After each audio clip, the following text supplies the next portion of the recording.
Sir, we are live. You can start, sir.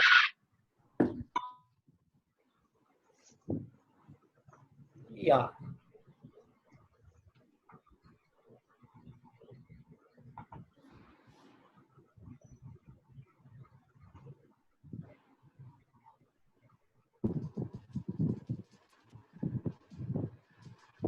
So good afternoon, doctors.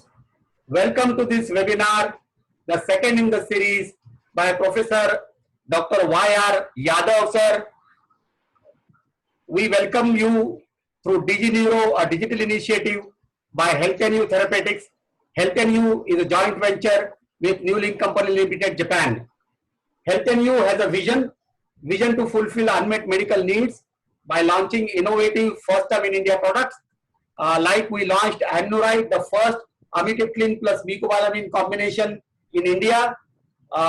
And we have even 5 milligram strength in amitriptyline, Annuride 5, Annuride 10, and Annuride 25 for diabetic peripheral neuropathy and in migraine, also in tension type of headache. You can titrate the dose. You have a lot of flexibility. We continued the innovation and we launched first time in India combination of amitriptyline plus propranolol SR in migraine when one drug is not enough. Annuride beta 520 ER, Annuride beta 1040 ER. We have also launched the first pharmacological combination for neuropathic pain of two neuroanalgesics, amitriptyline plus pregabalin. Pregabalin, as you know, is a BID dosage form. We have made it once a day by giving sustained release form of pregabalin to match pharmacokinetic profile of amitriptyline. So Annuride P is once a day to offer 24 hours pain relief to your patients. We have the only made in Japan mecobalamin injection imported from Japan, Neurite injection to offer your patients 100% mecobalamin. This is a very useful drug in low back pain and in diabetic peripheral neuropathy. We further innovated. We launched first 2.5 milligram strength of clobazam, Adclobaz. Adclobaz is available 2.5, 5 and 10 in mouth dissolving form. So this offers you a lot of flexibility and control in epilepsy. You can down titrate the dose. You can up titrate the dose from 2.5, 5, 10 and you can give also BID dosing with this additional strength of 2.5 milligram in mouth dissolving form. Very happy to inform you that soon we will be launching the first vitamin therapy for migraine, Brentamine. Brentamine is a combination of riboflavin 200 milligram, magnesium 200 milligram, and CoQ10 10 milligram. This is suggested by American Academy of Neurology, supported and put into group 2 of their recommendation. So Brentamine will soon be available for you in migraine therapy, specifically for pregnancy migraine and for school going children where you would not like to give initially the conventional therapy. Innovations will continue with your support, with your advice. We will launch many more new products first time in India. I have now great pleasure in presenting to you the part 2 of the series started by Professor Dr. Y.R. Yadav, sir. And today to coordinate this session, we have Professor Brigadier N. Narayana Swamy. He is MS from AFMC Pune and he has done his MCH neurosurgery from a prestigious institute of PGI Chandigarh. Sir has extensive experience in spinal instrumentation, specifically cervical, thorax and lumbar. Sir has done spine fellowship in Munich and Ganga Hospital, Coimbatore. Sir has special interest in minimal invasive spinal surgery. Sir is a life member of NSSI, NSI and ASSI. Sir has published many original articles, review articles in leading medical journal. So I have great pleasure to hand over the session to Professor Narayan Swamy, sir. He will take it over. Sir, please welcome. Thank you. Thank you. Thank you again. Good evening, everybody. This is the continuation series. You all know, Professor Yadav doesn't require any introduction. This is the second of the series. He's a great man, but despite that, last time registration was just around 43, and this time the registration has increased to more than 148, and then still some more are coming, I believe. So a bit of introduction to newcomers. Professor Yadav is the founder father of Neuroendoscopic Society in India, and I'm extremely humbled to introduce him in today's webinar. He is alumnus of SMS Jaipur, where he did his general surgery as well as MBBS. After that, he joined PGI Chandigarh. After finishing his neurosurgery from PGI Chandigarh, he came to Jabalpur, and from the time he came to Jabalpur, he has established himself in Jabalpur from the scratch, and then he has gone on to establish a institute which is almost center of excellence in India, whereby we are giving fellowship twice a year in neuroendoscopy, and it has become such an institute where almost everything in neuroendoscopy is possible, and he is doing it. Sir is a great innovator. Sir has invented something like, which is available in the local market, which can be purchased from, very low, around 10 rupees or so, something like that. He has, devised a tubular retractor, which has developed from the hose pipe, which will be demonstrating and which will be using in today's topic. And other than that, he will be demonstrating one cervical discectomy, minimal discectomy, which is disc sparing. He always thinks of how can I do a surgery with bare minimum thing and which is least expensive. So he has devised that particular thing whereby the disc is retained and the protruding, the irritative disc, the portion which is producing the neurological deficit is taken out. For his innovations and for his work, he has been recognized throughout the world, and institutions, premier institutions like AIIMS, SGPGI, PGI Chandigarh, NIMHANS, everyone is calling Dr. Yadav for live surgery, for workshops, and how I do sessions. So I'll not waste much time. I'll hand it over to the master. He himself can explain. Welcome you all.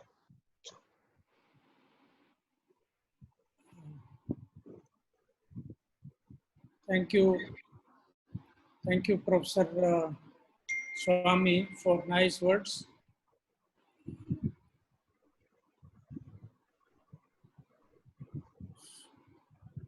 So I'll be talking about the endoscopic management of deep-seated parenchymal as well as intraventricular tumors.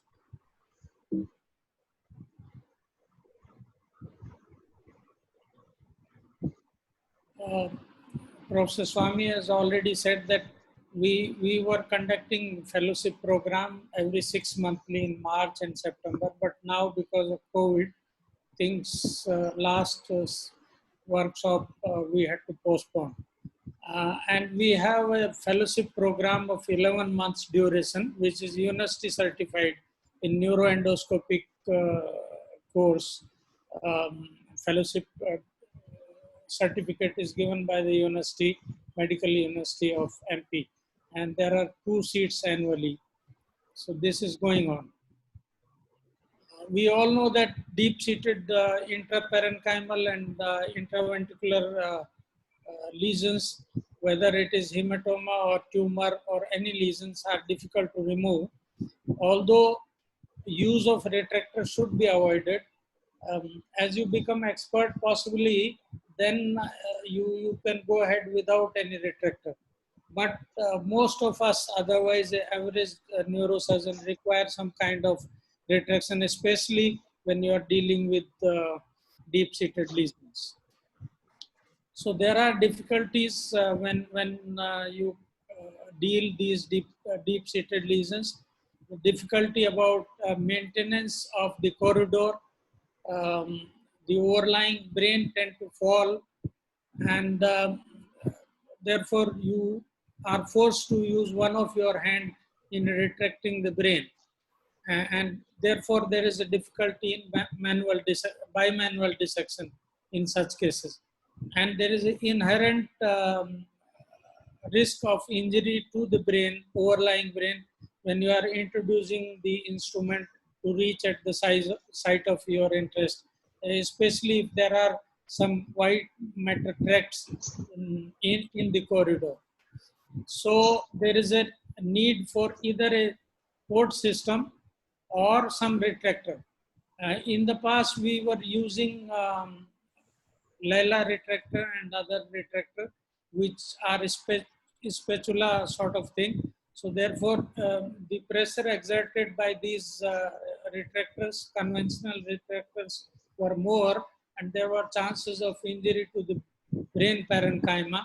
Whereas if you use a tubular retractor, then the chances of injury to the brain is very minimal or there is none. So many people have given their experience using the port system, that is tubular retractor system, um, and they found that it is quite useful, including our initial experience in um, 2011 and then tumor excision in 2016 and so on. And there are other authors also who reported that these tubular retractors are very effective and safe.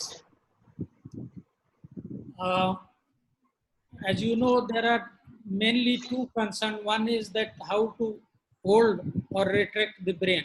So you may not call it retraction, but you can just say that the brain which is coming in the way, you need to hold it so that it does not fall in your corridor at least.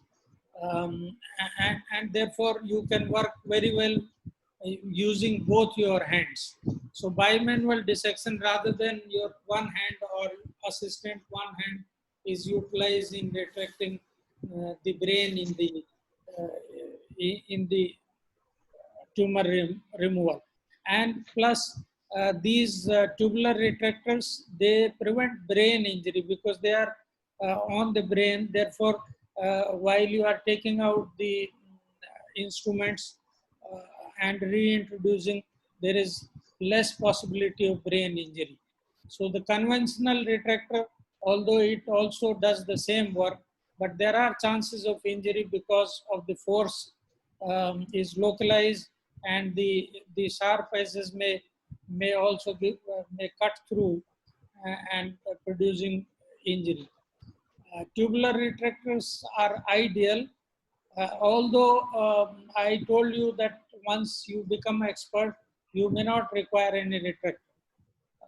But in the process, at least one of your hand is being used to hold the brain tissue, which requires experience. Obviously, with the experience, the things can be managed. But for most of us or for beginner, you need some kind of retraction, and the tubular retractor is ideal. It just holds and does not cause any pressure. So what are the difference between the tubular retractor and the which has been devised by us and overall tubular retractor and conventional retractor? The pressure in the tubular retractor is less because it is distributed in all the directions over the large surface area.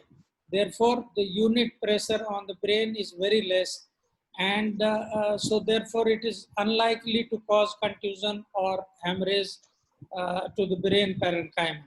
And there is no possibility of glare because the endoscope is inside, whereas in the conventional retractor, the pressure is more, so there are chances of hemorrhage and contusions or infarct, and the retractor itself may create a glare when you are using a microscope.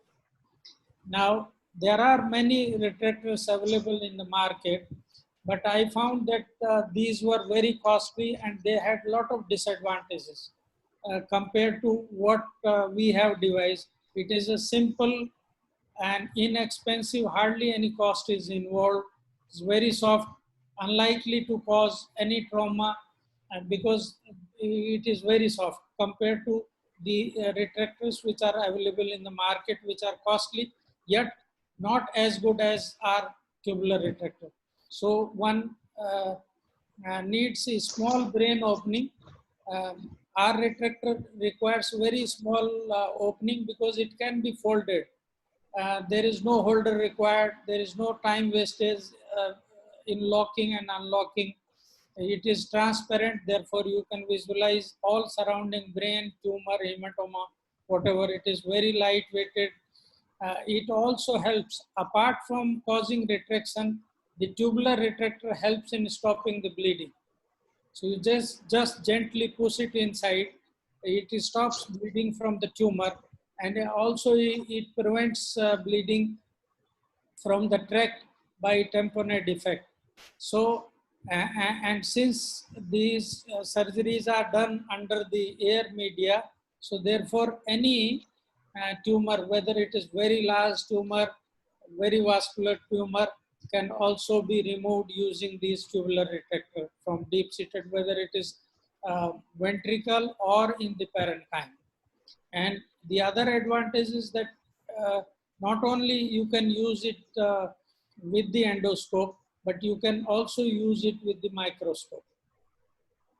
The commercially available retractor, apart from being costly, they are very rigid. All of them are not as soft as our silicone tube, which is just 1.5 millimeters. So you can just, any brain compression, the tube will collapse rather than causing damage to the brain. Whereas the other retractors are costly, they require larger opening because at least that much of opening is required with the size. Whereas our retractor can be folded, which I'll explain you. The holder is not required. Some of them are metallic, therefore you cannot visualize, and can cause trauma to the brain parenchyma. So our tubular retractor is nothing, it's just simple thing. So I believe that most of the things, if you make things simple, then it is always best. So this is just a simple tube, and we have made just a longitudinal cut on the tube. So just by making a longitudinal cut on the tube, it allows this tube to be folded. So this 2 centimeter diameter tube becomes just less than just 0.5 centimeter. So with that small incision, you can put it inside the brain and can start working. So this is a silicone tube. You can make it of different diameter, 15, 20, 25. When you are in the beginning, you can use larger size tube. Gradually, you can keep on decreasing the size. The thickness of the wall is 1.5 mm. And the longitudinal cut on this allows this tube which can be folded, and therefore by a small opening you can put it inside, and it is very soft, very soft. Therefore there is no question of this tube causing any trauma to the brain. When you use these deep-seated I mean, when the tumor is deep-seated, you need some kind of navigation. Image guidance is required, but unfortunately, when we started, there was no navigation. So we sort of devised things that we mark the tumor in the center of the tumor. We applied a marker using a Evion capsule, and then we know where the tumor is, and having you can determine the depth, and you know how much away it is from the midline. So all 3 coordinates you can find out before surgery, and can operate without any navigation. Although very small lesion obviously will be difficult to treat. So usually the lesion which requires surgeries are larger. Therefore, we did not find any problem in any of the large lesion where we wanted to go in for surgery. But obviously smaller lesions, and if you have facility of navigation, which we have now, then it is always better to have navigation. So straight incision of about 4 to 6 centimeters is given under general anesthesia. Dura is opened. Paya is stitched to the dura mater so that the brain does not fall, because in some of the surgery, big tumor of the ventricle, we found that after removing the tumor, the whole thing falls, and it is difficult to stabilize the retractor, as well as it is difficult to work. So after that, we have started applying a stitch from paya to the dura so that the brain does not fall away from the dura. And we use silicone tube of different size and diameter 5, 6, 7, 8, 9, depending upon what size. And then we keep a sterilized tube ready of 30 centimeter long, which can be kept on the table, and you can cut it to the desired size if you need more sizes. So these are operative steps. After making a small opening, uh, opening in the brain and opening the dura, the paya is coagulated, and then a small cortical incision is made. We use nasal speculum, and it is introduced in a closed limb position. And then gradually it is opened, and inside this open speculum, the tubular retractor, which has been held by the forceps in a folded position, has been put inside. You take out the nasal speculum and the forceps. The tubular retractor comes back to the original size. And after that, you can do whatever you want. You can use either an endoscope or microscope, depending upon with what you are comfortable. So surgery after that can be performed with either a microscope or endoscope. We use 30 centimeter long, 4 millimeter endoscope because it provides sufficient space to introduce your instruments. Telescope holder um, is used so that both of your hands are free and you can do bimanual dissection.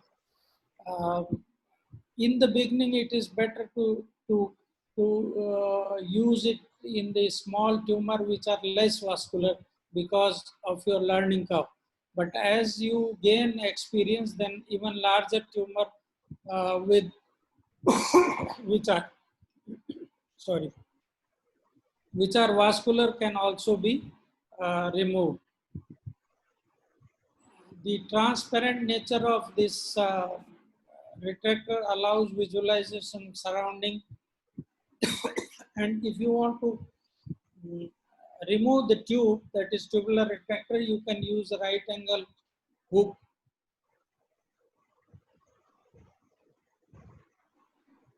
and remove it.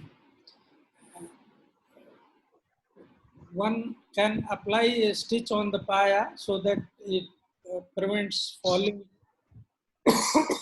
of the brain away from the dura mater. If there is any bleeding, you just push the tubular retractor slightly down and this will stop.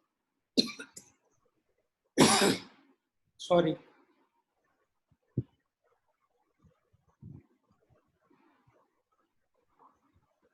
So this is a short video. This was a post-ophthalmic tumor. So post-ophthalmic tumor, cystic and periphery enhancing. So this small opening of skull, the dura is opened, the pial stitch applied, and the pia is stitched to the dura mater so that the brain does not fall.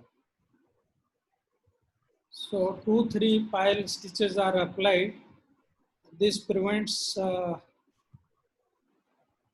then after cauterizing the surface vessel, small vessels, the nasal speculum introduced inside. It is gradually opened. The tube has been put inside, and we use that method of, keeping the center of the tumor we marked, and we decided the direction in which it has to go.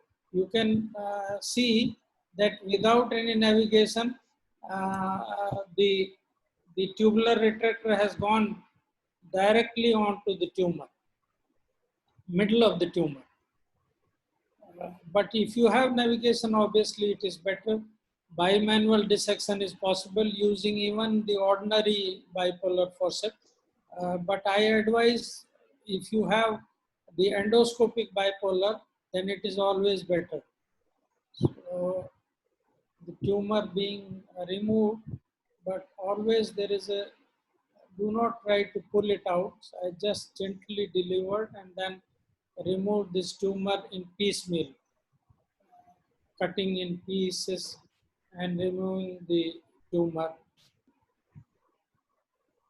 Was medial side, the anterior side. The patient was prone. From superior parietal lobule, we went inside. So rest of the pieces removed. But if you have facilities of narrow band imaging and other things which can help to find out the normal tissue and the tumor, like fluorescein, then it is better.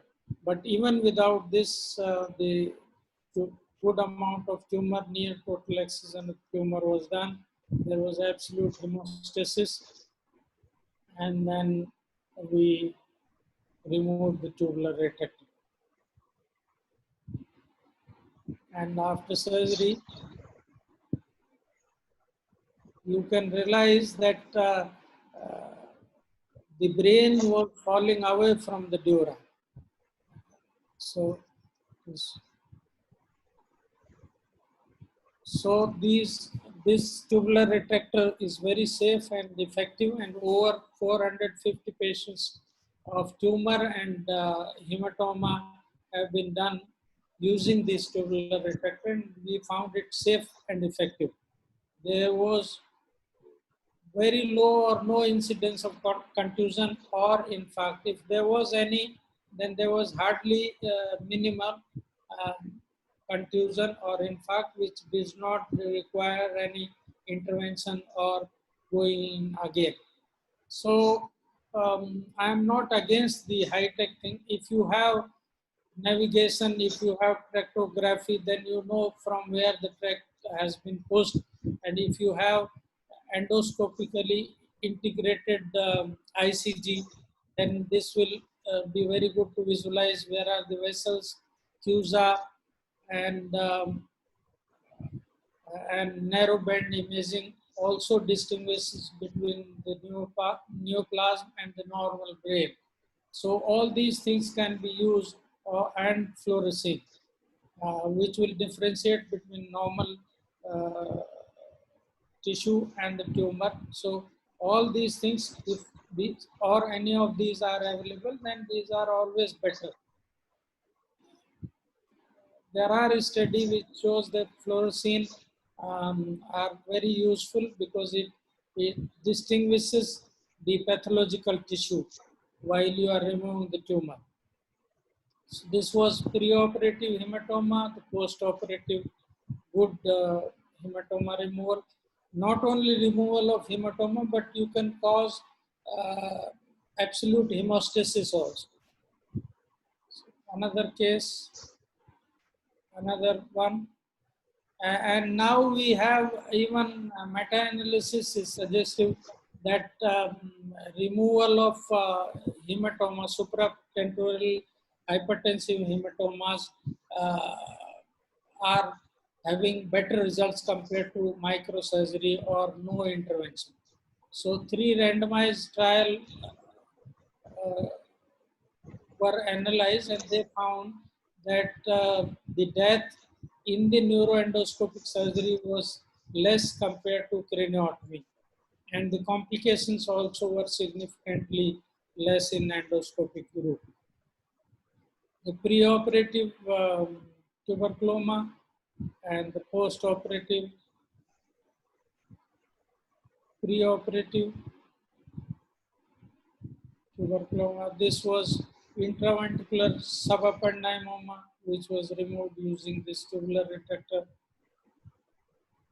Large tumor was removed using a tubular retractor and microscope. So you can, if you find some problem, then you can use microscope also, and in between you can take help of endoscope. So again, tumor and near total excision. Using microscope, same thing can also be done. Now, regarding the intraventricular tumor, when you read literature, there are certain indications of endoscopic surgery.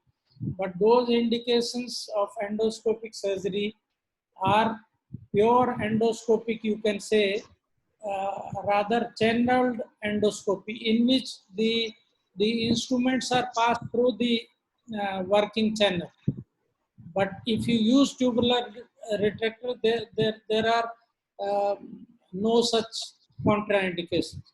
So, but for channel endoscopy, in which the instrument is passed through the working channel, therefore there is hardly any chance for your instrument to change the direction of your work.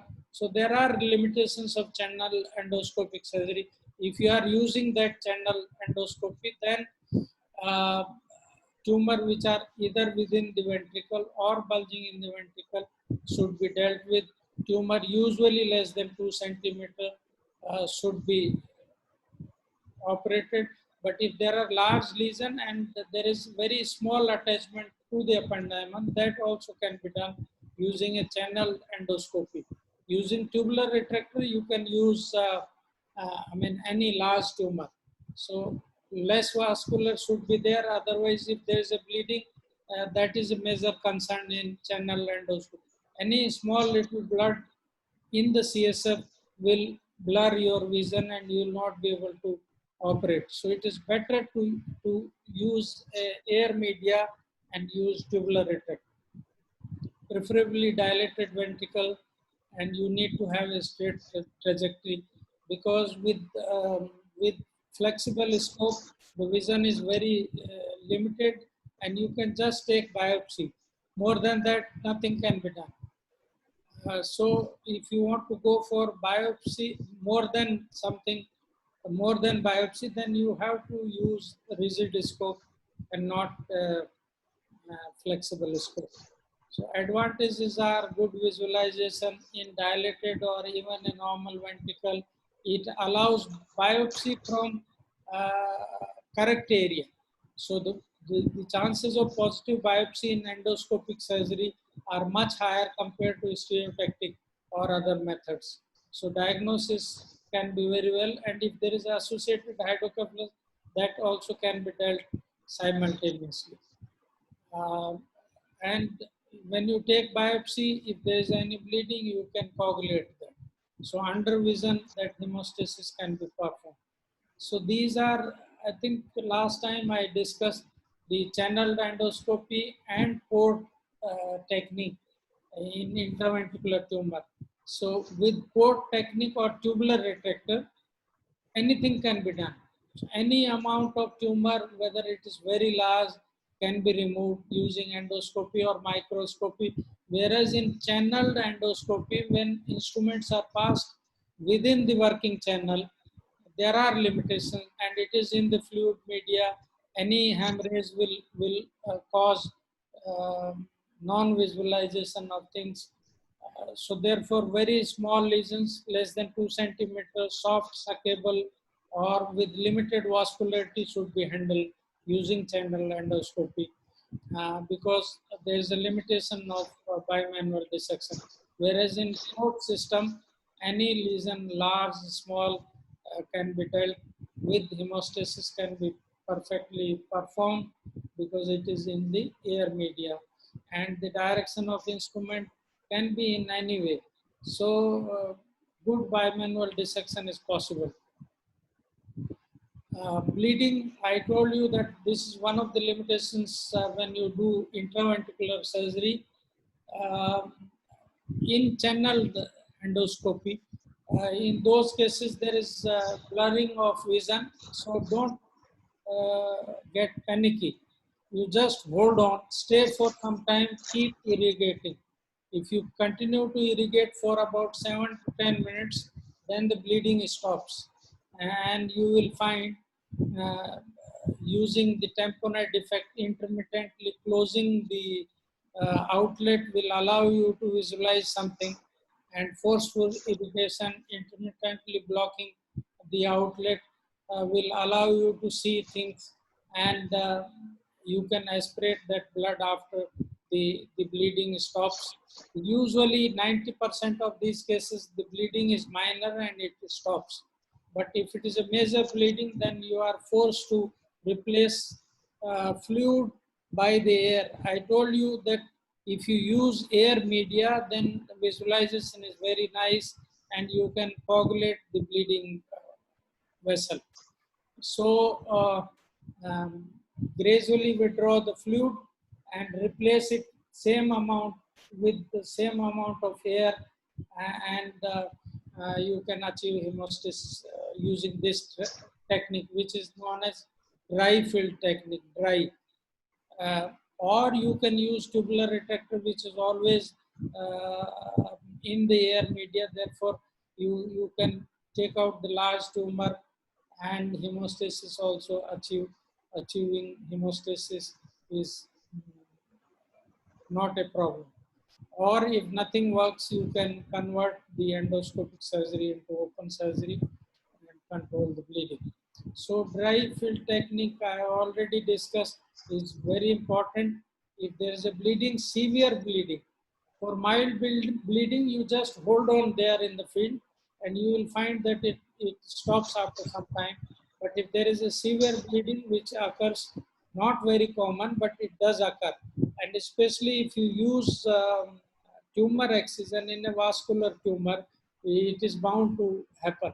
So therefore, in such cases, it is better to use dry field technique, use tubular retractor, and try avoid using a liquid media in those cases. So this is one of the example short video of intraventricular tumor which I operated in one of the workshop at our place. The tumor was there in the right lateral ventricle. You can see that we are dot on the tumor. This is the tumor in the ventricle without any navigation. And then using bimanual technique, using suction and seizure, bipolar, grasping forceps, biopsy forceps, you can take out these tumor in piecemeal and prevent bleeding going in the dependent part. So one can use patties in the dependent part, or in the end just put in some, keep the drain so that this bleeding does not cause problem in post-operative period. So the tumor gently pulled or pulled, and then you can shrink it, prevent bleeding using bipolar forceps, coagulation and suction, or uh, that time our CUSA was not functioning, so we have to, otherwise you can use CUSA through this tubular retractor, which will make your work um, easy. But that CUSA has to be slender. I mean, it should be sleek, unlike the very bulky one. So in piecemeal, we remove, used scissors, bipolar. I think I go for the fast forward. Now you can see that the tumor has been dissected from all around and removed. And hemostasis is achieved. Don't keep any Surgicel inside the ventricle, it will float. If you want to achieve hemostasis using Surgicel, put it in the beginning but take out in the last and fill it with the. So there was small little oozing in the tract. We used Surgicel, but we took it out in the end after achieving the hemostasis.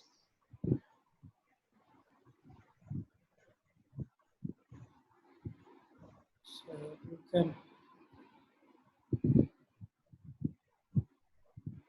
So this was intraventricular tumor using tubular retractor. Post-operative CT scan showing complete excision. Initially I was using channel endoscopy for removal of colloid cyst, but now since last 5-6 years I have started using tubular retractor because it is easy to have bimanual dissection and there is hardly any problem. If there is any bleeding or in dissection from the roof of third ventricle, the colloid cyst can be dissected very well. So I use tubular retractor in removal of colloid cyst now. There are some practical tips. Keep endoscope parallel to the tube. Otherwise, visualization will not be good. Gently push the tube deep when there is a bleeding.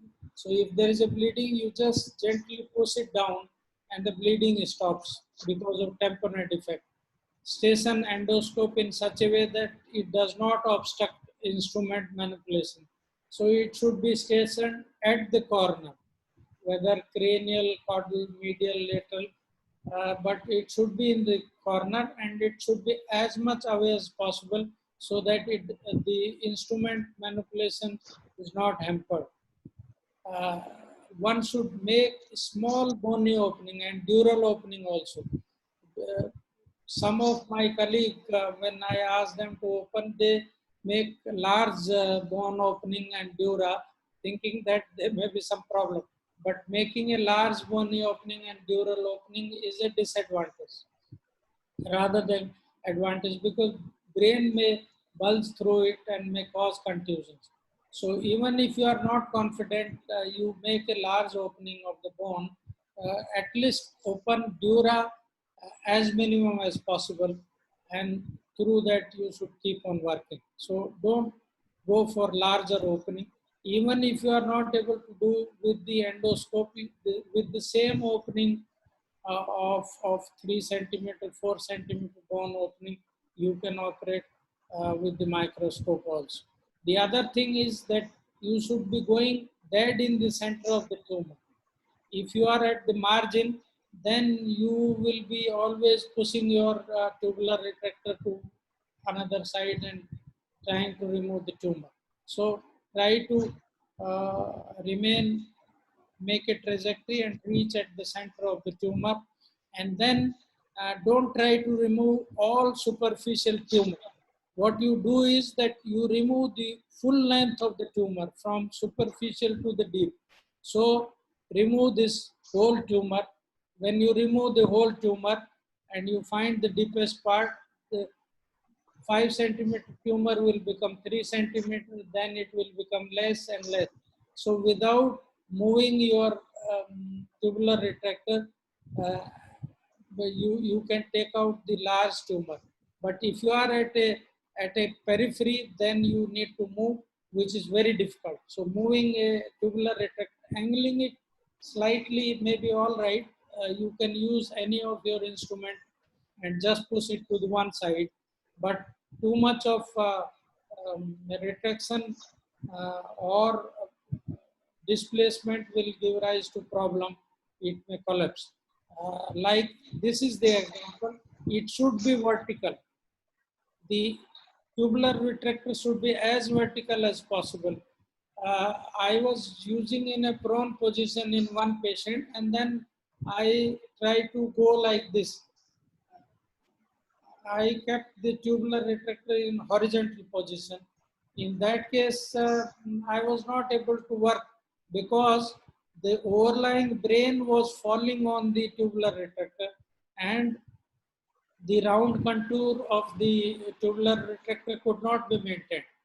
So it is always better, or rather always it should be, that it should be either 90° to the floor, or maybe 10° this way or that way. Not more than 10-20° angulation may be all right, but more than that there will be problem. And little bit problem maybe you use a nasal speculum may be hard in the beginning. I am thinking that the finger glove of the I mean, gloves can be used over the this nasal speculum, and this can prevent some damage to the brain. So in next cases, I'll be using the gloves mounted on this, and then that gloves can be removed. Retractor may become unstable if it is only 50% inside and 50% outside or less, or may become unstable when the tumor is very large. After removal of large tumor, this may just become unstable. So in those cases, it is better to have a larger size tube. You can use 3.5 centimeter diameter, because there is the tumor has created so much of a space that your 1.5 centimeter tube will become unstable. It will keep on falling to one side or other. Don't make a horizontal position, otherwise it will collapse. Total removal may be difficult when it is large or calcified and there is a learning curve. It is not meant for superficial lesions. So if there is a tumor which is deep and also superficial, so you can use tubular retractor for deeper part. But for superficial, you take out the tubular retractor. You can use the conventional retractor or without retractor. These parts which are superficially located should be removed without tubular retractor. Or there is a tendency for the brain to fall. So to prevent this, if the cavity is large, then you fill up this cavity with the patties and apply a pile stitch or apply a glue from pia to the dura, so that it does not, brain does not fall back and cause problem during surgery. I have already said that if there is a bleeding from the tumor and you just gently push the tubular retractor down, the bleeding stops. So this is another advantage of tubular retractor, that it reduces the amount of bleeding during surgery. And it reduces bleeding by tamponade effect from the tract itself of the corridor. So to conclude, there are advantages of tubular retractor, especially when you use it for deep-seated lesions. These are readily available, simple, inexpensive, effective, light-weighted. It can control bleeding. Small size cortisectomy is required because you can fold the tubular retractor and you can put it inside. Avoid retractor induced trauma because these are soft, unlikely to produce trauma. Transparent, so you can visualize all around. It can be moved in any direction. No holder is required. So these are some of the publications of hemorrhage, ICH hypertensive bleed, the tumor which we have removed. So if you want to go and see the details of how it is, you can go through these articles nicely explained. Thank you very much. I think now we can take the questions. Yes, sir. Thank you, Yeah. sir. Thank you. Uh, So I can unshare how to. Yes, sir. Yes, sir. So what to new share? Stop share. You can Stop share. stop share. Yeah. Stop Yes. share. Yes. Absolutely. Okay. Okay. So I'm happy to take the. so, shall we proceed ahead with this question answer, sir? Yeah, I think that is nice. Okay, sir. There are a lot many questions compared to, oh no, this time previous session. There are Okay. 14 as of now. First one is from Dr. Amit Kulkarni, Bangalore.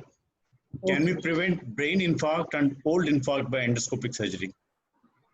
Can we? Prevent brain infarct and old infarct by endoscopic surgery? Obviously, we can. The infarct or contusion caused by application of a retractor can be prevented. Obviously, it is Yes, sir. caused. Yeah, You definitely. Yes. explained that. Explained that. Yeah, Second question is from Dr. Sukriti Das, Dhaka, Bangladesh. yeah. He wanted to join at 5 o'clock. No, probably that's not relevant in this particular thing. So we'll move on to third one. Dr. Vishal from Chennai. Is it advisable to start preliminary training with an angled endoscope itself? I think with the endoscope, it is little difficult in the beginning. So start with 0 degree and then you can move on to the angled scope. And believe me that except for viewing at the angle, you need the 0 degree or 30 degree, that's all. So more than that angle is not required. So in the beginning, it is better to use 0 degree scope. Thank you, sir. And then one of the stalwarts, Dr. Shankla from Mumbai, is conveying his good evening. Sir. Sankla sir is very nice and kind. Is my senior. Yes. Sir. Thank And you, sir. Dr. Sudipta Kumar Mukherjee from Dhaka. He's asking, sir, what is the technique of dural stitch? Yeah, so I think we have shown that only you have to take a stitch uh, from the paya only. Don't take too much deep. If you go little deep, it may cause little bleeding. Otherwise, from paya to the dura, first I think I have shown in the Yes, sir, it was there. Probably he wants to know the needle size and then how exactly. needle, it was 30 or 40 round body needle. Vicryl or silk, whatever you want to use can be used. Okay, sir. Thank you. And our own Dr. Rakesh Gupta from Indore wants to ask, can we use outer tube of the syringe instead of this silicon tube? Yes, it can be, but I think it is useless. Why should you? The tube is very rough and tight. The introduction of tube is also difficult. And I know that you can put in through the balloon and all those things, but this is a simpler technique. The silicone tube is easily available. It is soft. It does not cause any trauma. The syringe visualization of surrounding brain is not there. So if there is a clot lateral to the syringe, you cannot visualize. Whereas if you use this transparent silicone tube, you can visualize if there is any clot or tumor um, at the corner of the tube itself in the tract. So transparent tube is always better. Soft tube, transparent tube is better than these rigid tubes. But certainly it can be used, yes. If you don't have this tube, then you can use also syringe. So the next question is from Dr. Shrikant B from Mumbai. He says, do you require an assistant to hold the endoscope or do you fix it? No, I use telescope holder, endoscope holder. But you can if there is an expert endoscopic surgeon, you can use that also. But I feel that it is not required. I know some people, or even majority of the literature, say that it is better not to use holder, then you lose the 3D and all the advantage of endoscope. But believe me, from the beginning, I am using telescope holder for all transoral, transnasal surgery, you all know, and I don't have any problem.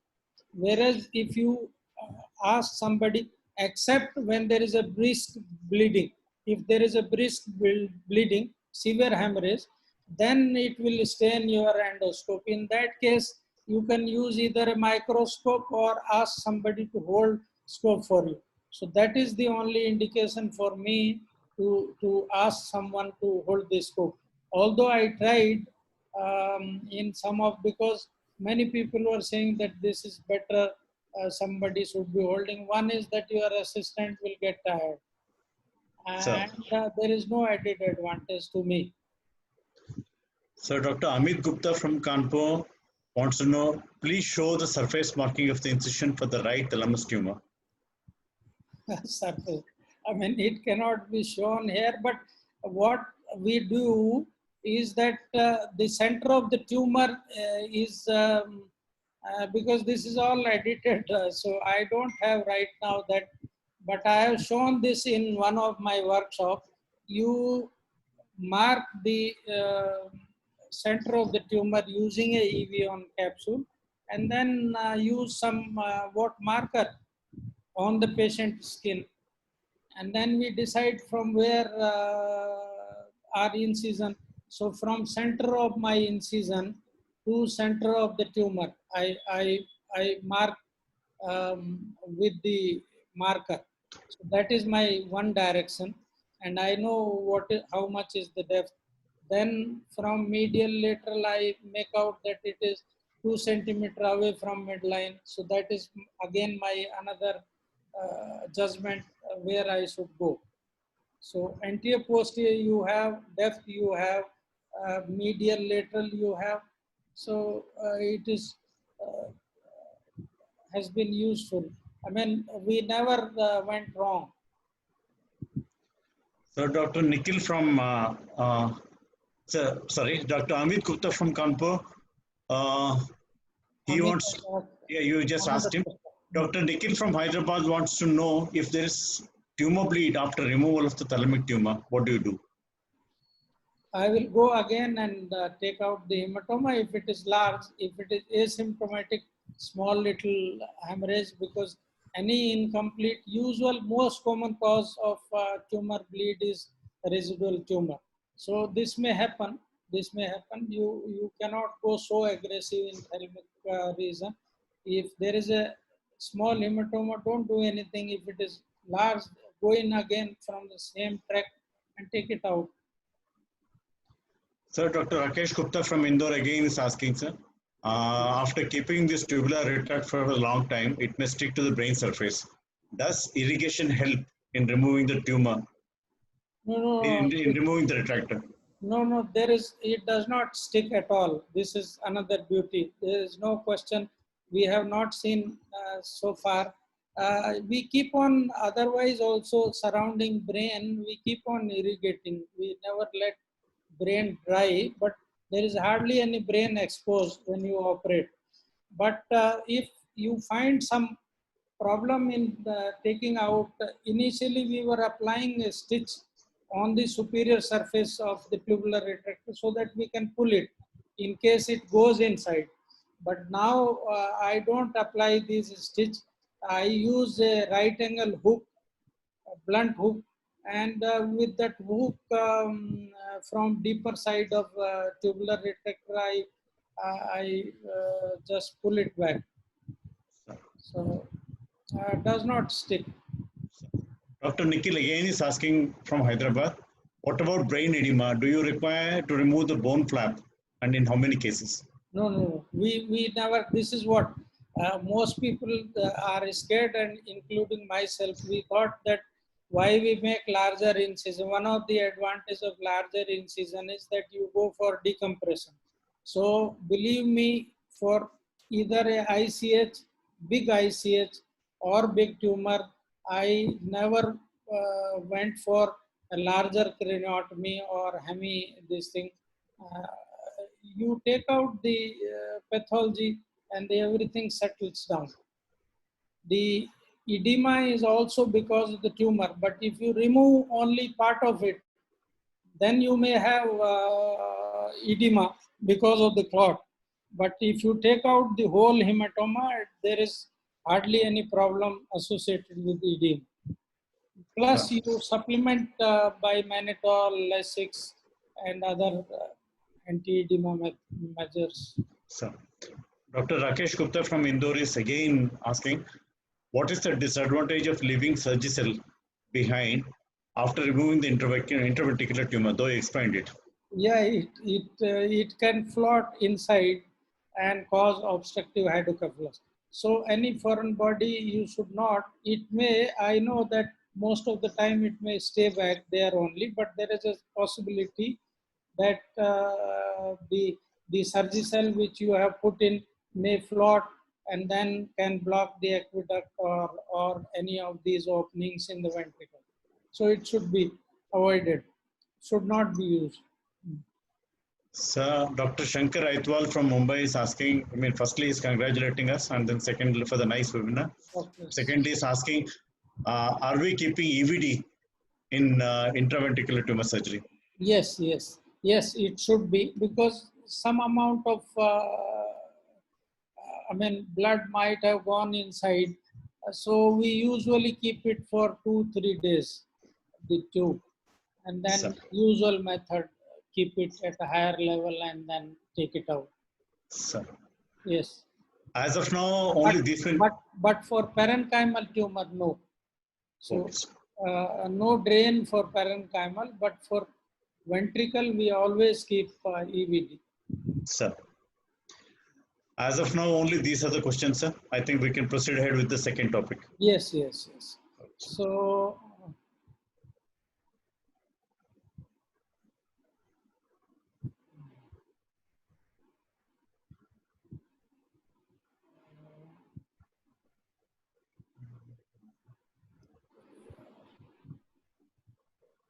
where is that? Share. Yeah, go to share screen, sir. Yes, sir. Okay. Perfect. Is that okay? Yes, sir. Yes, sir. We can see the full screen. Yeah. So now the second talk is endoscopic anti-approach for cervical disc surgery. This is a disc preserving surgery. This is not devised by me. Many people are doing, but I also started learning it. But I think it is quite good. So we all know that anterior cervical decompression fusion is a standard surgical procedure in cervical disc herniations. And ACDF, that is discectomy and fusion, is a standard treatment. It is safe and effective. But there are limitations of ACDF, like there is a loss of disc height, there is pseudoarthrosis, there is a degeneration of adjacent segment. So these are some of the disadvantages. If you do endoscopic discectomy, then you remove only part of the disc, which is culprit, and a tract. So therefore, majority of the disc is left out, left behind, and therefore we call it as a disc preserving. So natural disc, which is the best disc available in the world, natural, the God-made disc is always best. So if you keep the natural disc inside and take out the culprit pathological disc, which is pressing onto the root or onto the cord, should be removed. So no fusion is required. It preserves motion segment even at the level of pathology, and adjoining also preserves most of the natural disc. Manipulation of the root is not required. If the lesion, I'll be explaining, when to go from anterior side and when to go from posterior side. So most of the time when there is a disc involvement, then you don't have to manipulate the root when you take out the culprit disc, as compared to the posterior approach, in which you have to retract the root to take out the soft disc. So although there are indication of posterior approach also, so the indications are significant anterior compression. So both soft disc and osteophyte can be removed, and you can address 1 or 2 level very well, even 3 levels, but I do usually 2 level. More than that, you usually take more time. So therefore I avoid both central disc and lateral disc can be addressed. So even if the patient has a radiculopathy on one side, or bilateral radiculopathy, or radiculopathy with myelopathy, all these things can be addressed now. But in the beginning of your learning curve, it is better to choose only radiculopathy. But once you become expert after learning things, even myelopathy, bilateral radiculopathy can also be addressed. The contraindication is when compression is from posterior side, there is a congenital canal stenosis, there is instability, or there is a previous operation, it is a comparatively relative contraindication.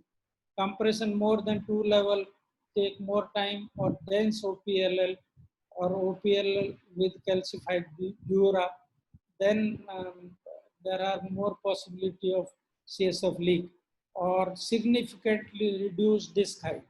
So when there is a disc height is reduced significantly, then the foramen also get narrowed, and it is difficult to treat that particular pathology. Therefore, you need something to increase the height and put the some implant inside and fuse such cases. So this is a relative contraindication, or rather a contraindication for disc surgery. So this diagram, if you understand well, it explains, sorry. This explains when you should go from anterior side.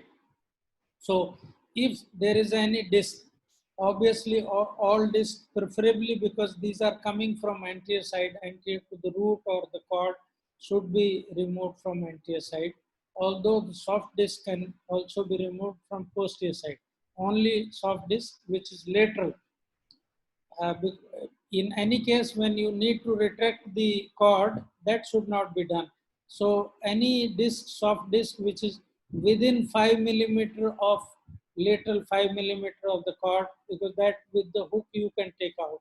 So those can be removed from posterior side. Otherwise, preferably all discs, whether soft or hard, should be removed from anterior side. Or if the compression is from anterior side, say like there is a osteophyte which is coming from uncinate process or the end cartilage. So any compression from anterior to the root or to the cord should be addressed from anterior side. Any compression which is from posterior side, so what are the structures?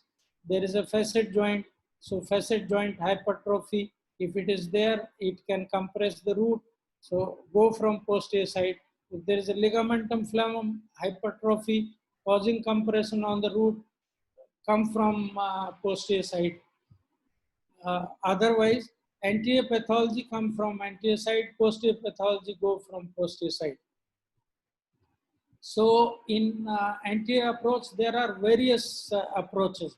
One, if the culprit, that is the compression, is in the lateral side, the lateral disc causing radiculopathy, then you go from lateral side, near the uncinate process and uncus lateral side. If there is a central disc causing myelopathy and radiculopathy, then you go from the center of the disc.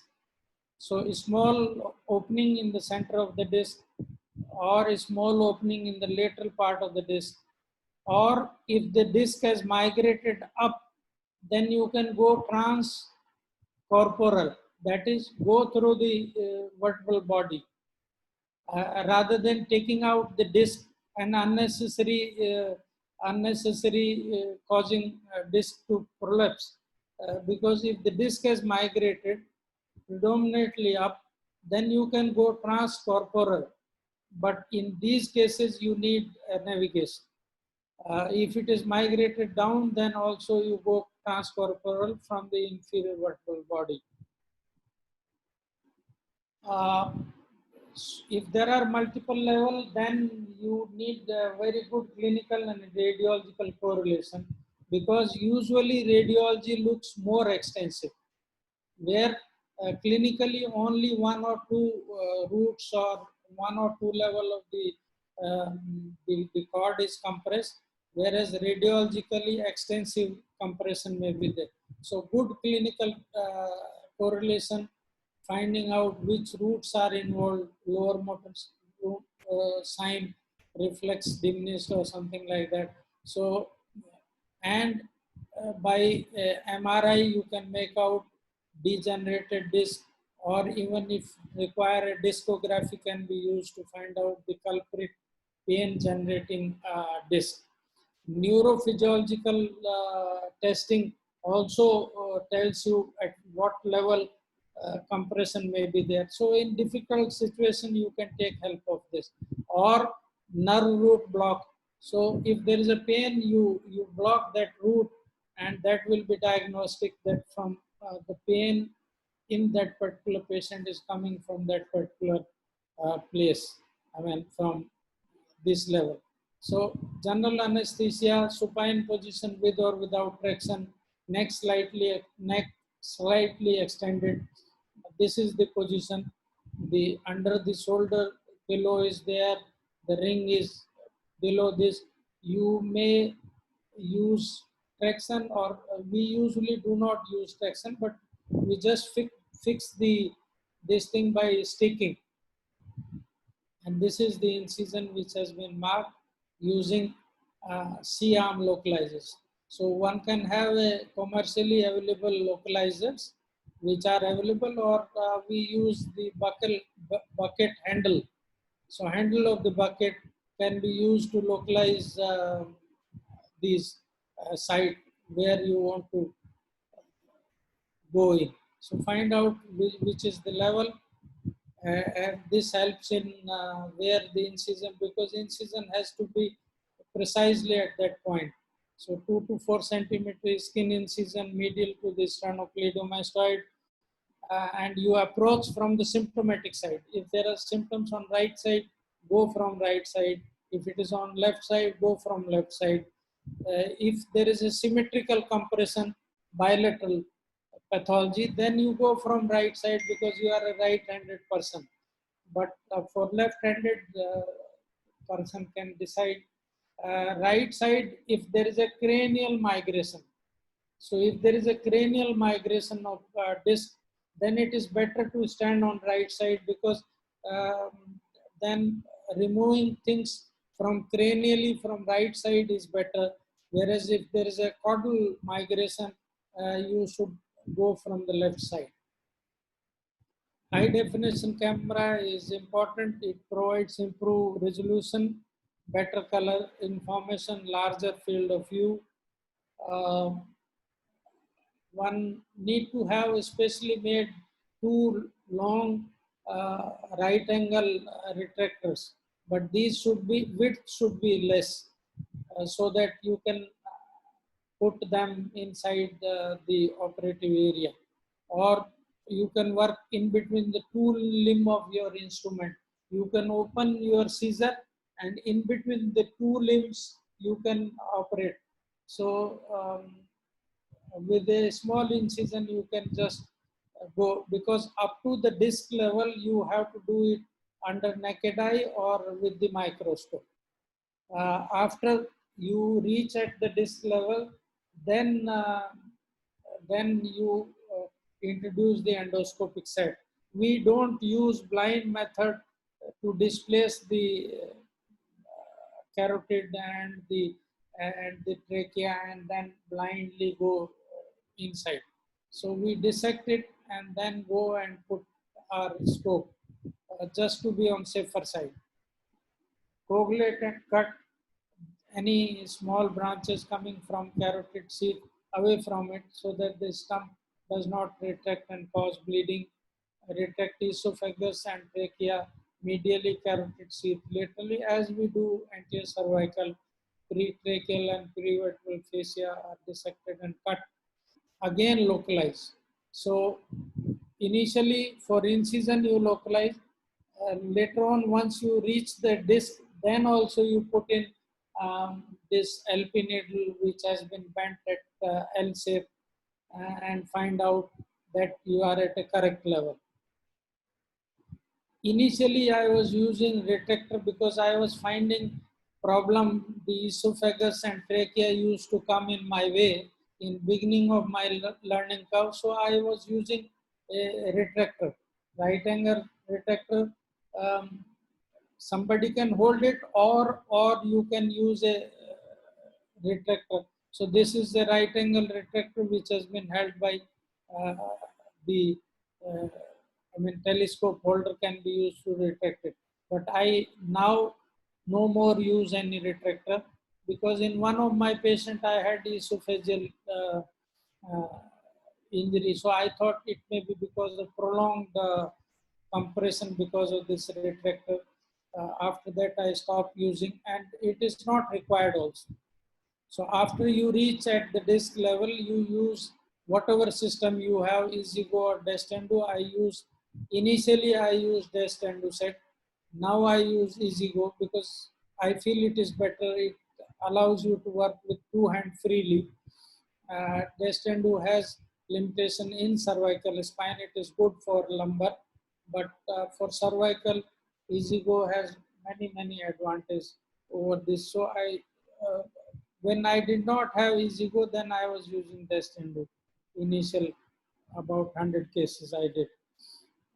So if the lesion is laterally, you go from lateral side, uncinate process, and if it is in the center, then you go from the center of the disc and adjoining vertebral body.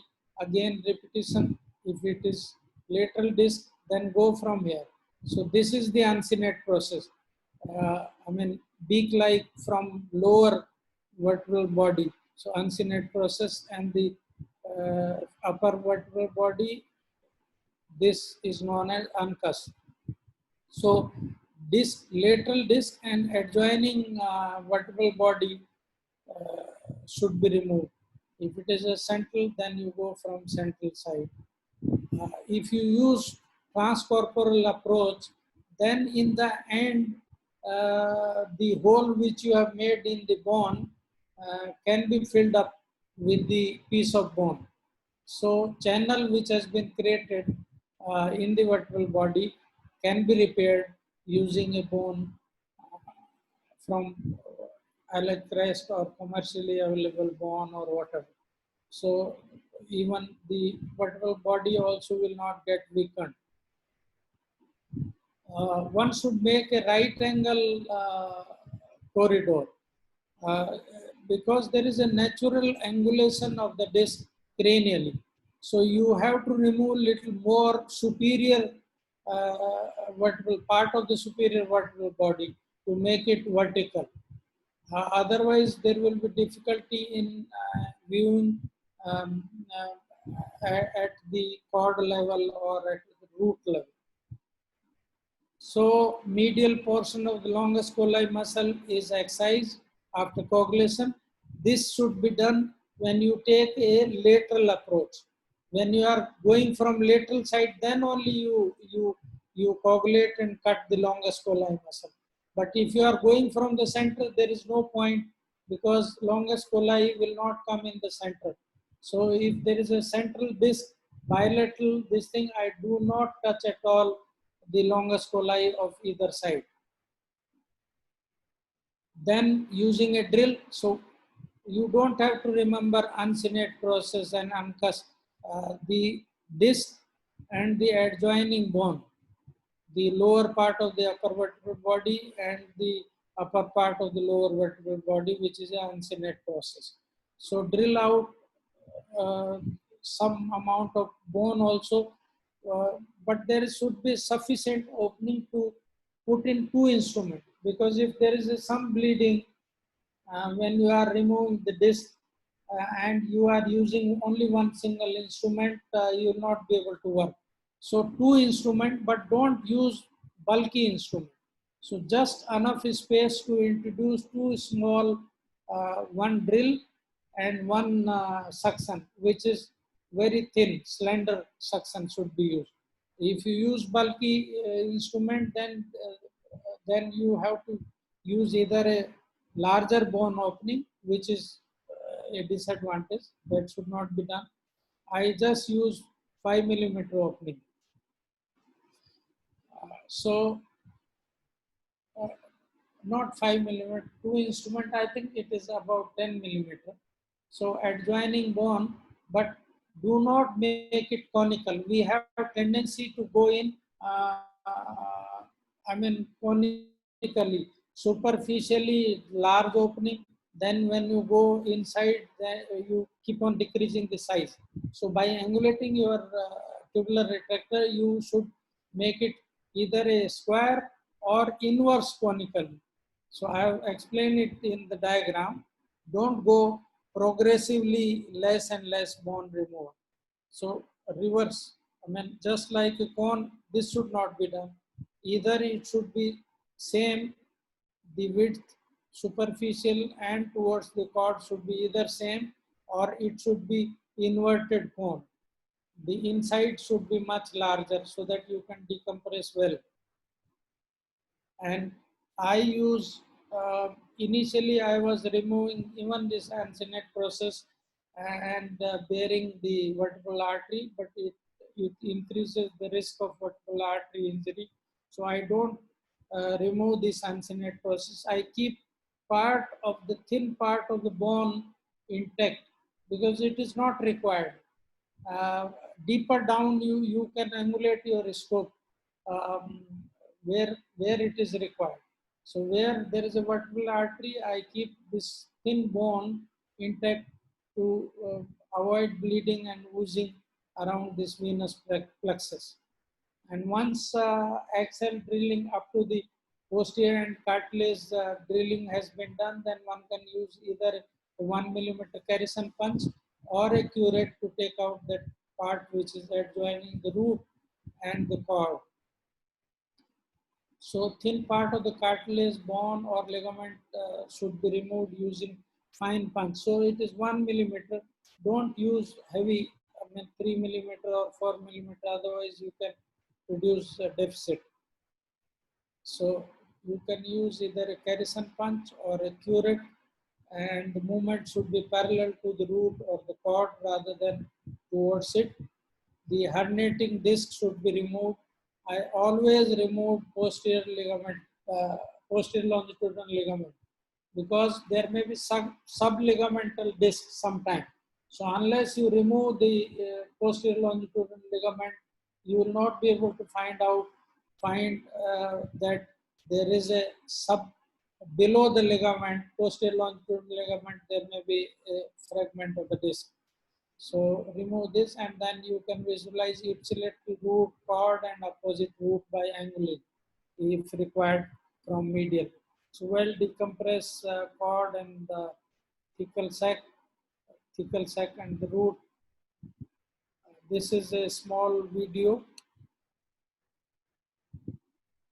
of C5, C6 disc causing myeloradiculopathy in this patient. So removal of culprit disc in the center, because it is, I think, lateral part. Oh, this is the longest column. So adjoining bone and disc removed, and you have to make a hole so that two instrument can be passed. But this hole is very small.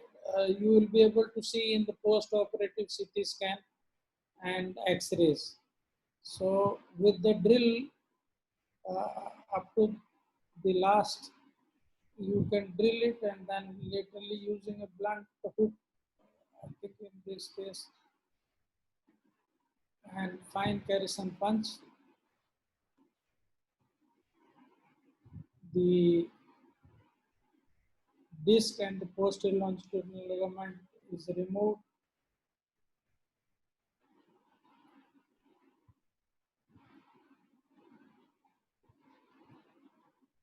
The osteophytes can be removed using Carrison punch or drill or Carrison or curette. After that, I always remove the posterior longitudinal ligament. Otherwise, I always feel that there may be something behind this.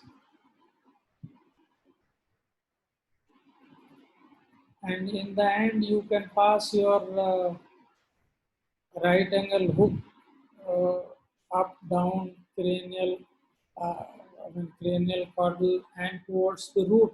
If it goes freely, then that is all right. So gradually, even that posterior longitudinal ligament also can be removed.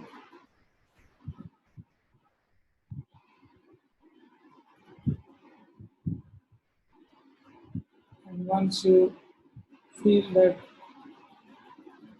the blunt hook is going freely and there is good cord pulsations, there is no abnormal compression on the cord or thecal set, that is the end of it. Irrigate.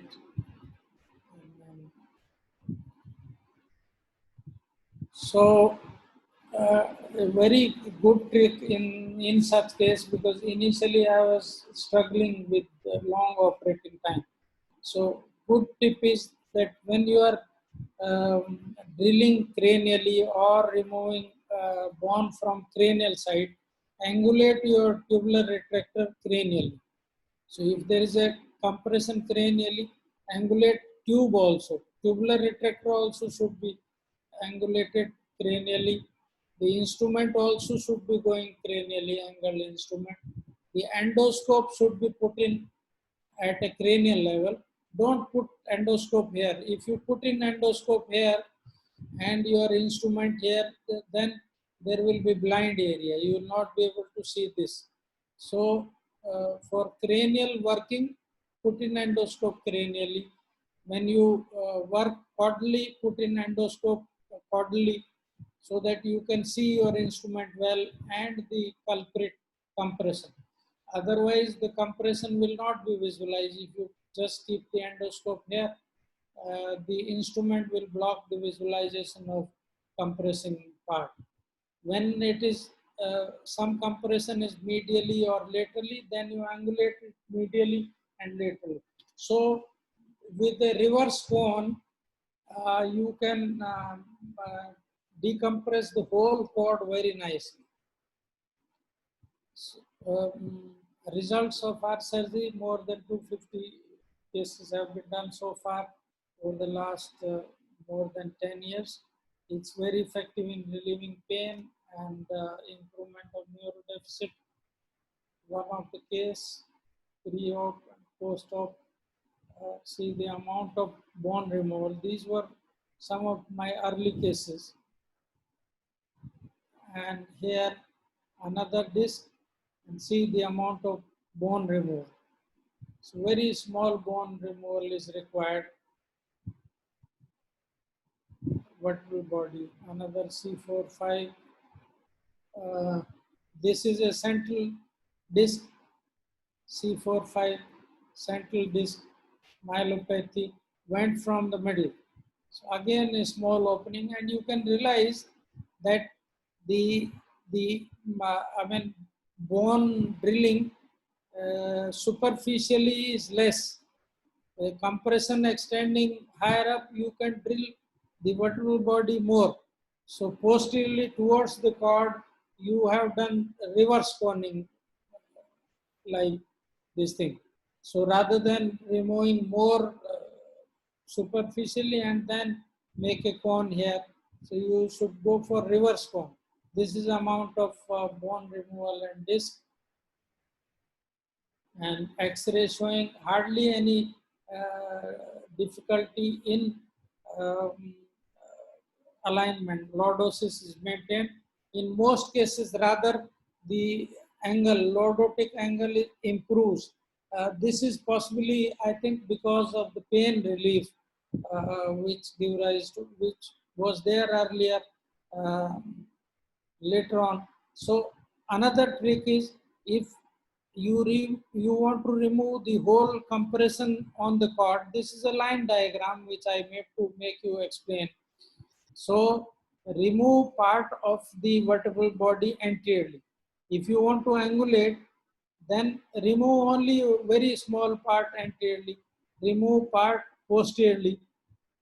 In between, you just remove just enough for two instruments to pass. Here you can drill more, here you can drill more, and little more drilling here and here will give rise to full length decompression, and you can use angle curette, angle drill to reach up to the root. So using this technique of flask-like opening, that is anteriorly drill little bit so that your instrument can be angled more and angled more from posterior side. In between, there is no need to remove more of bone. So just a small opening here, but superiorly and deep, and use angle instrument. You can go for good decompression. But there can be complications like esophageal injury. Fortunately, I did not have any vertebral artery injury, C5 palsy, two cases, temporary deterioration is also rare. Re-surgery at adjacent level. If fusion was done at C4-5 level and subsequently patient develops C5, C6 level disc, that also surgery can be done using endoscopic technique. There was a study in which they compared the anterior cervical discectomy without any implant or graft and discectomy with fusion using case, or discectomy with prosthesis, artificial disc.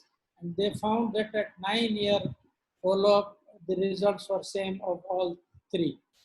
This was just discectomy, not endoscopic. So what I want to say is that even removal of the disc alone does not give rise to problem in the long-term follow-up if it is a single level disc. And the loss of disc height also, there are studies that loss of disc height, although I found only 1 millimeter loss of disc height in my study, but neither loss of disc height nor progression of degeneration at that particular level did not affect long-term outcome in a patient in about 4 years of follow-up in the study conducted by Lee et al. So even if the disc degenerate or there's a decrease, although there will be some decrease in the disc height, which is about 1.1 millimeter. So limitations are compression extending more than the middle of the vertebral body. It is difficult. The long-term results are not fully available of large number of patients.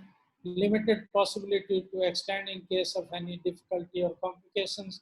Possibility of, theoretically possibility of recurrence because you leave majority of the disc intact and there is a difficult learning curve. A patient with significant reduction in the disc height with associated foraminal stenosis, I found that these cases I don't do endoscopically because in such cases you need to put in some implant in between so that the foramen stenosis can also be taken care of. So you have to raise the height of that disc. So in those cases, don't go for disc preserving surgery. Use graft and fuse it. And multi-level takes more time. there may be bleeding, intraoperative bleeding, and I was scared when I was using the Destendo, because in that there is limited corridors, suction, and at a limited level you can pass at definite angle only. But with EasyGo, I did not find any problem in controlling bleeding in cervical spine. For Destendo in lumbar spine is all right, but in cervical I found problem unless you have very high tech things available like bone saver and all those, in which there is no bleeding when you operate.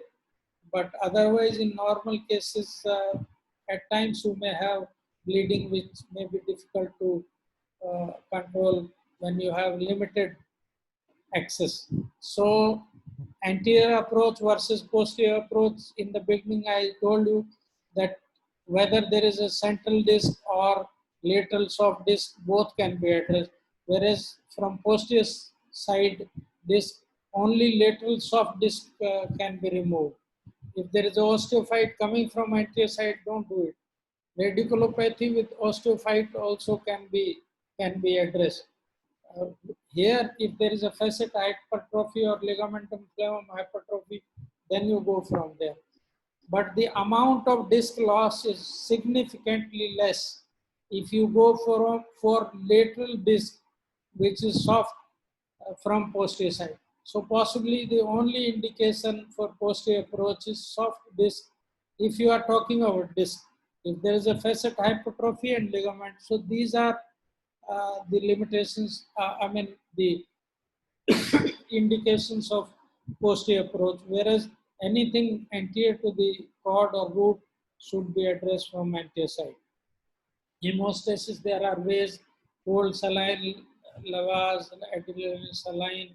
You can put in patties, add an elevation, gelatin sponge, or Surgicel, or that hemostatic agent Flow-Seal is available now. Avoid Carrison punch between bone and compromised cord. The patient can deteriorate. You can use curate parallel to the cord or root, but not put it inside, especially the big Carrison punch. 1 millimeter may be all right. Curate should be parallel or away from the cord, not towards the cord, which we know. Keep endoscopic tube as vertical as possible. If you angulate, then it is difficult to work. Remove posterior longitudinal ligament always, because there may be subligamental tissue disc, which is otherwise you just cannot see. Move parallel or away from the cord, sufficient large opening of the disc or bone. At least you should be able to introduce 2 fine instruments. So in the after doing some surgery, I started making a smaller and a smaller hole in the disc and bone. So unless you put in 2 instruments, it will be difficult to work when there is a bleeding. So the opening has to be sufficiently large to allow 2 instruments to pass through this, and which is, I think, this thing. Another, I discussed that I devised this new surgical technique in which if you are forced to work in a straight line, then if you put in drill first, endoscope is here. If you put in drill, the suction will not be visualized. So what should be done is the distal instrument should be put first, and then you can keep this suction in a blind area at definite depth and work with the drill in between. So even in the straight arrangement, you can keep on working when there is a oozing. Like if you have to extend, if you have to do a partial corpectomy, then this is the only way one can work. Otherwise, all these present system have limitations. So because I found it difficult, therefore I innovated it. And once I found this trick, I published this in Neurology India. This is the trick. Or the other option is that put in endoscope in the center. If you put endoscope in the center, and one instrument can be passed from either side, but in the present endoscopic set, either EasyGo or Dest Endo or any set, does not allow endoscope to be put in the center.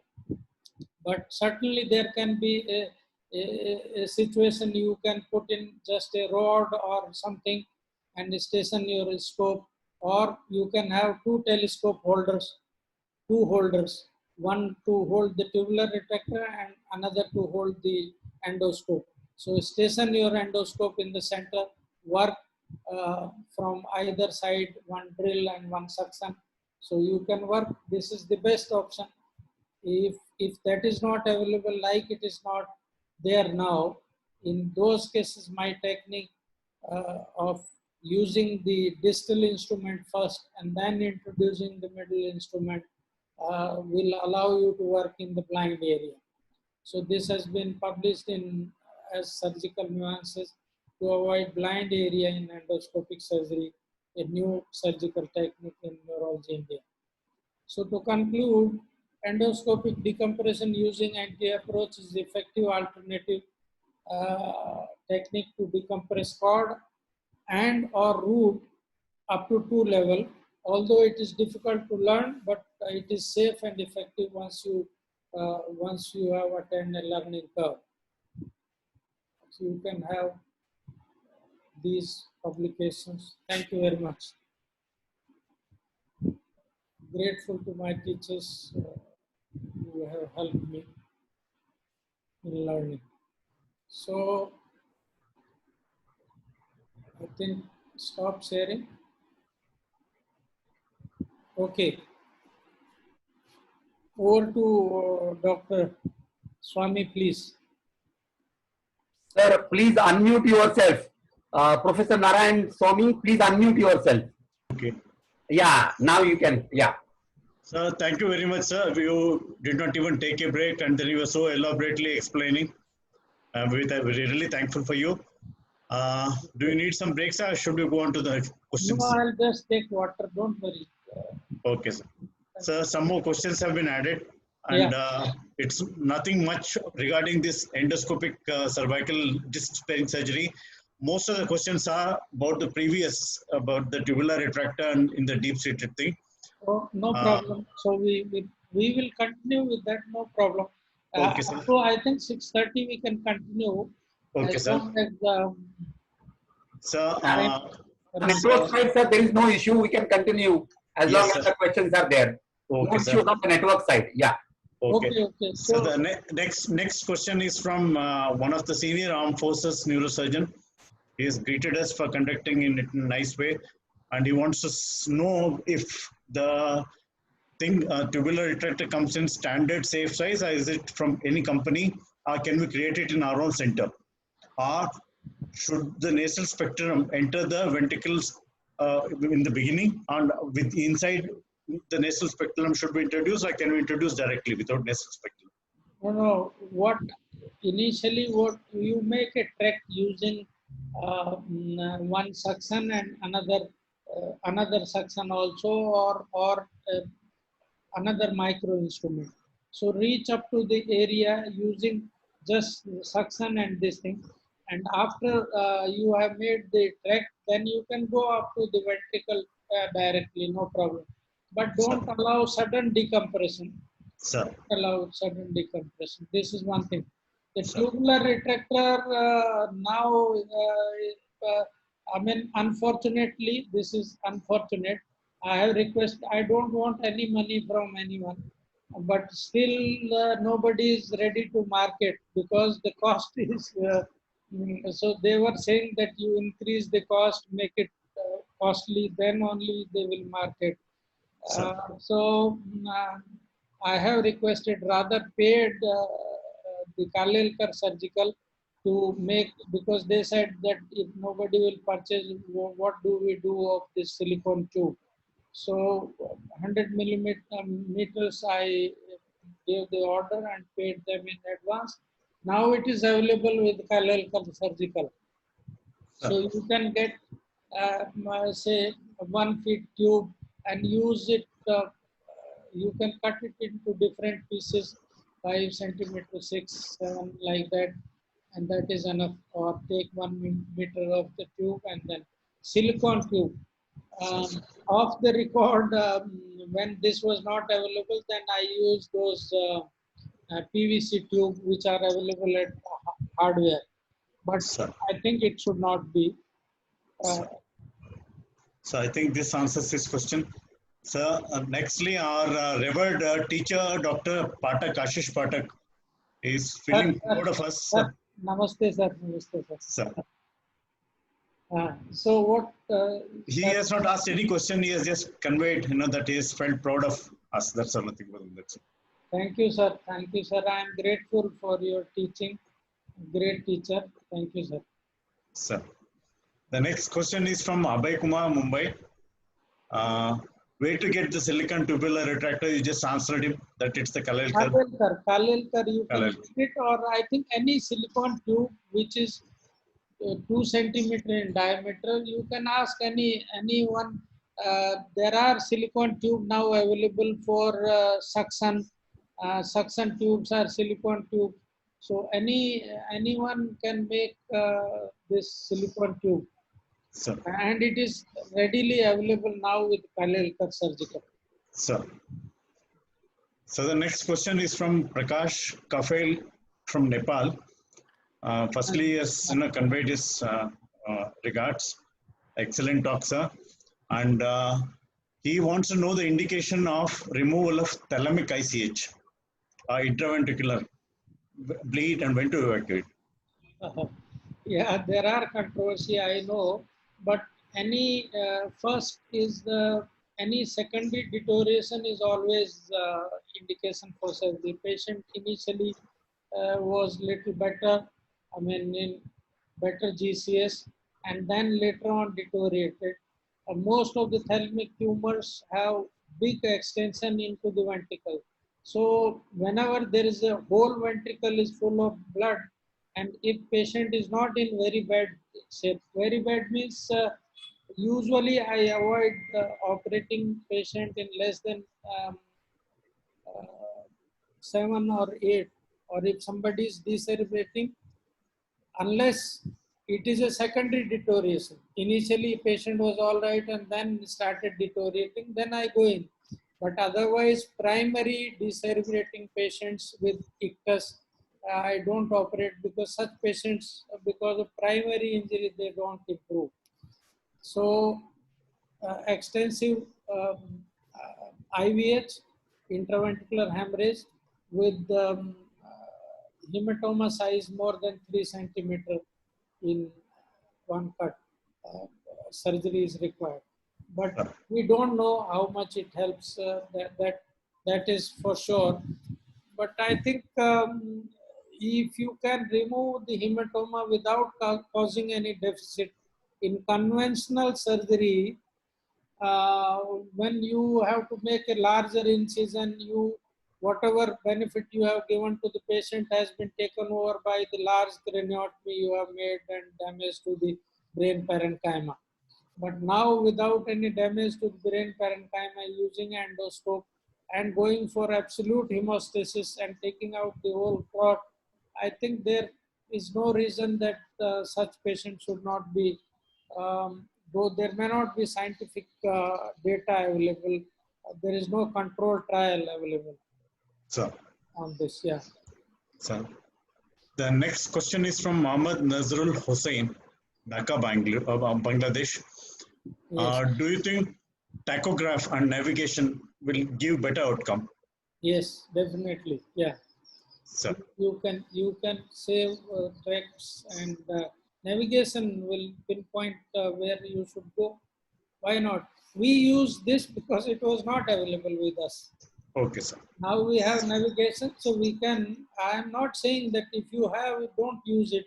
If you have, use it. But if you don't have, and you are in a place where the patient cannot go to, saying all fantastic thing may look very good, but how many patients can afford going to Delhi, Bombay, or center where all these facilities are available, or PGI Chandigarh?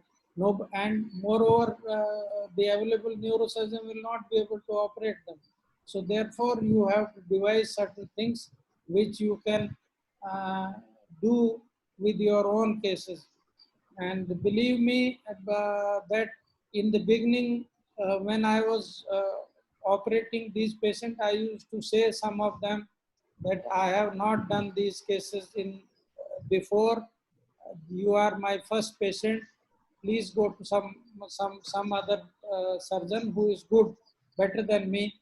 But their reply is that we have come to Jabalpur. Going to Delhi, Bombay, or larger cities out of question. So either you do something, or we'll go to our village and you know what will happen then. Sir. So we must realize if you have facility, use it. Yes. Sir. The next is from Dr. Abhay Kumar, Mumbai. He says we have the luxury of using either endoscope or exoscope. So he wants to know which is our preference for tumor excision. Exoscope is a microscope. All purpose, it is a microscope. There are some advantage of exoscope. There is no neck pain and all that. You can nicely sit and work. Otherwise, the basic advantage of endoscope is taken away by exoscope. You have to station it up. So the visualization at the corner is not possible in exoscope one. But in the beginning, when you want to learn endoscopic surgery, it is a mixture, hybrid of microscope and endoscope.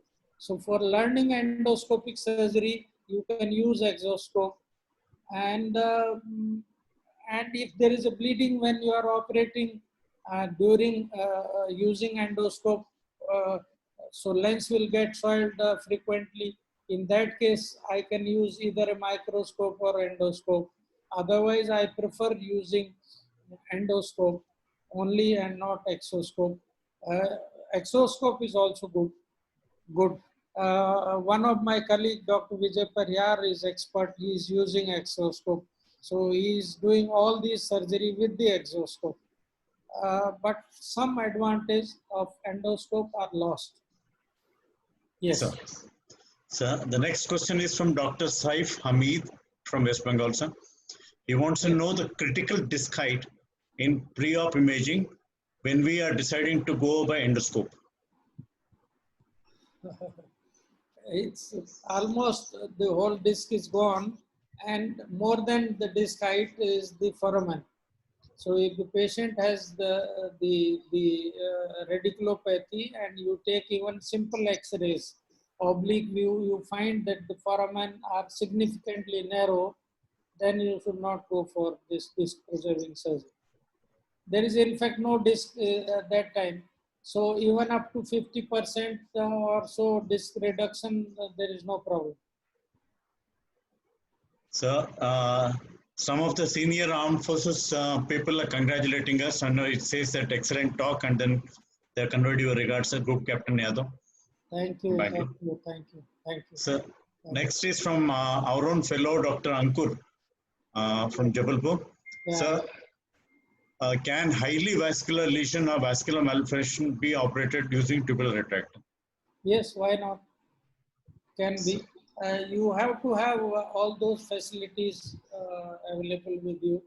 Like somebody should be able to devascularize it. Then it is better. Otherwise, bleeding, even if you use tubular retractor, may cause problem. Yes. Sir, the next question is from Rashim Kataria, Jaipur, sir. Yes, Rashim, yeah. Thank you. He is firstly, he has conveyed his regards, and then he's thanking us for conducting such a nice webinar, and he says it's a nice initiative. Thank you. He doesn't have any questions, sir, but then he's conveyed his regards. Thank you, Rashim. Sir, next question is from Dr. Saurav, Lucknow. Yeah. Sir, even he has used PVC tube. It worked well up till now. That is, he wants to convey, that it can be used as what we are using. Yes. Good. So he again says, he says it was a very. But then I mean, for any publications or otherwise, when we talk in any scientific meeting, you have to have something which is proved. In any international meeting or for that purpose, any national meeting, ethics clearance, you cannot use anything of your choice. This is Sir. one. When we have been using, we are lucky to be in India. Maybe even tubular detector cannot be used in US and other things. So unless you have some patent, I think patent is not required, but silicon certainly can be used for temporarily. But I don't know whether these things can be used there or not. But at least in India, we are lucky that anything which does not harm patient can be used. PVC also does not harm, but we need to have anything new. You have to have an ethics committee approval. Sir. Yeah. The rest are all doctors who have conveyed, says that it's a detailed talk, and then they're thanking us, sir. There are no more questions. Thank you. Thank you. Thank you. Sir. Thank I you. think we have come to the end of this, sir, since there are no questions. Yeah. Over Thank to the you. organizers, please. Yeah, on behalf of Health and You, I would like to thank Professor Yadav for such a wonderful talk, detailed do's and don'ts, stepwise procedures. It is a dream come true to learn from Professor Yadav. And thank you very much for giving us this opportunity to carry this, the part 2 of your webinar. And part 3 is also coming up. We will soon inform our audience the time and the schedule. Thank you, Professor Brigadier Dr. Narayan Swamy, for conducting this webinar, taking the questions. It seems that you have also circulated with your colleagues in armed forces, and all of them have congratulated you and Professor Yadav for such a wonderful webinar. Dear audience, thank you very much. This shows once again the popularity of Professor Yadav as a teacher. Phenomenal 708 doctors logged in today. We got 22 logins from 5 different countries apart from India. So the popularity of Professor Yadav has gone far and beyond internationally. Last time also we had gone some international audiences logged in for this webinar. As we proceed with the webinar series, the popularity is increasing day by day, and people are now going for pre-registration of this webinar. And this time we got about 184 pre-registration for this webinar, and actual registration, actual audience have gone up to 708. Thank you, audience. Thank you very much for following this webinar, taking part in this webinar, and giving us the opportunity to bring in the leading India speakers, international speakers with webinar medium to you. Thank you also for taking care of our patients in this COVID-19 pandemic. We request you to support Health and You products. And on behalf of Health and You and DigiNeuro platform, this is Deepak Naik signing off. Health and You is always together. Thank you very much, sir. Thank you for your excellent talk, and thank you, sir, for your coordination. Thank you. Thank you. Take care. Have a good night. Right.